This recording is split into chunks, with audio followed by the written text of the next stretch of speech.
తెలంగాణ ఆవిర్భావ దినోత్సవం సందర్భంగా బంజారాహిల్స్లోని తెలంగాణ రక్షణ సేన కార్యాలయంలో జాతీయ జెండా ఎగరేసిన టీఆర్ఎస్ చీఫ్ కల్వకుంట్ల కవిత గారు. ఈ సందర్భంగా కవిత గారు మాట్లాడుతూ పార్టీలకు అతీతంగా అన్ని వర్గాల ప్రజలు ఈ ఉద్యమంలో పాల్గొనాలని పిలుపునిస్తూ ఆగస్టు 6లోగా ప్రొఫెసర్ జయశంకర్ గారి విగ్రహం ట్యాంక్ బండ్పై ఏర్పాటు చేయాలని ప్రభుత్వాన్ని డిమాండ్ చేస్తున్నాం.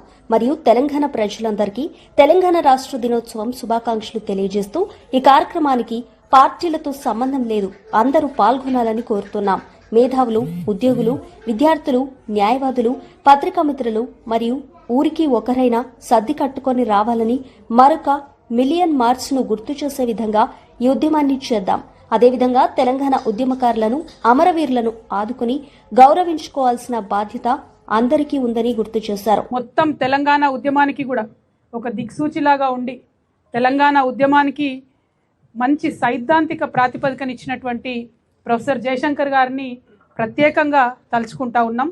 వారిని గత 12 సంవత్సరాలుగా మనము హైదరాబాదులో విగ్రహం పెట్టి గౌరవించుకోలేకపోయినాం.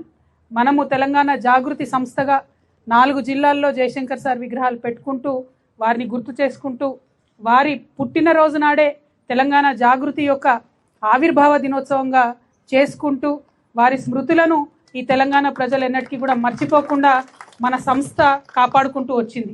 అందుకనే తెలంగాణ జాగృతి నుండి ప్రభుత్వానికి మేము ఒక విజ్ఞప్తి చేసినాము.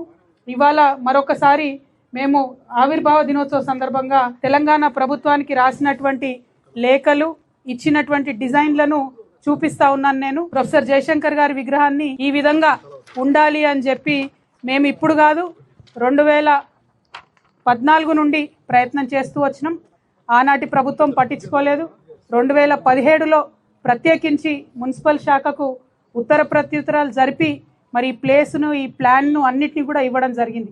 ఇవాళ ఉన్నటువంటి ప్రభుత్వాన్ని మేము కోరేది ఏంటంటే ప్రొఫెసర్ జయశంకర్ గారు ఇచ్చినటువంటి ఒక సైద్ధాంతిక పునాది మీదనే తెలంగాణ ఉద్యమం గట్టిగా వేళ్ళూనుకొని నిలబడ్డది. దాన్ని ముందుకు నడిపించినటువంటి చోదక శక్తులు, రాజకీయ శక్తులు ఉన్నప్పటికీ మరి సైద్ధాంతిక పునాది ఇచ్చినటువంటి ప్రొఫెసర్ జయశంకర్ గారి విగ్రహం మన రాష్ట్ర రాజధానిలో ఉండడం ఎంతైనా అవసరం. కాబట్టి ప్రభుత్వమే పూనుకొని విగ్రహాన్ని ఏర్పాటు చేయాలి. మేము మా సంస్థ ద్వారా ఇచ్చినటువంటి డిజైన్ మీకు నచ్చకపోతే, అంతకన్నా గొప్పగా మీరు చేయాలనుకుంటే ప్రభుత్వం తప్పకుండా చేయొచ్చు. లేదు మా సంస్థకు జాగృతికి మీరు అవకాశం ఇస్తారు, మేము ప్రపోజ్ చేసిన డిజైన్ అంటే సంపూర్ణంగా ఖర్చంతా మేమే భరిస్తాం.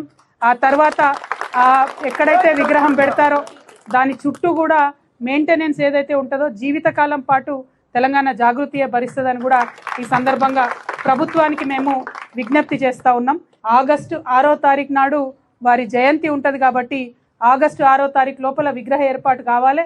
అంటే ఇమీడియట్గా మరి మాకు దీనికి పర్మిషన్ ఇవ్వండి, లేదంటే ప్రభుత్వం నుంచి అన్న పెట్టడానికి చొరవ తీసుకోమని చెప్పి నేను ప్రభుత్వాన్ని డిమాండ్ చేస్తూ ఉన్నాను.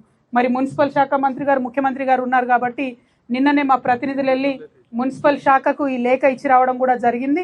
దీన్ని ముఖ్యమంత్రి గారి పేషీలో ఉన్నటువంటి వారు గౌరవ ముఖ్యమంత్రి గారికి చూపించి త్వరగా నిర్ణయం చేసుకునే విధంగా ప్రయత్నం చేయాలని కూడా అధికారులను నేను కోరుతా ఉన్నాను.